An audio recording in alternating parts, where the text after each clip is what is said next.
And at the other end of the spectrum, we have Nadia, I'm sorry, Bolz Weber. Bolz Weber, who was installed as a public minister. Correct. After running a church which she called All Saints and All Sinners in Denver, an ecumenical community, but it was under the auspices of the ELCA Synod or diocese there.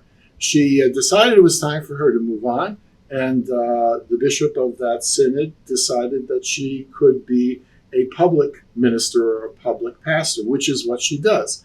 So on ordinary Sundays, she moves around from the Episcopal Cathedral to the Lutheran Cathedral to the Presbyterian, biggest church there, to the Methodist and so forth. Everybody welcomes her. She, interestingly enough, dresses in the vestments that are appropriate to each of those.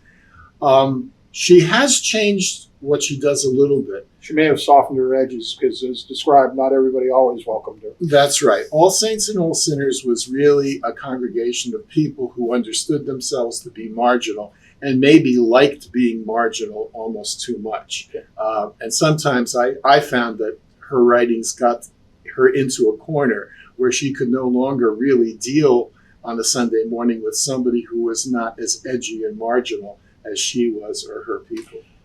But in contrast to Dave Barnhart, who was working with the small groups, she is deliberately working with a large group and going from one large group to another. Yeah, and I think that you could say that about a number of the other people who I listen to here.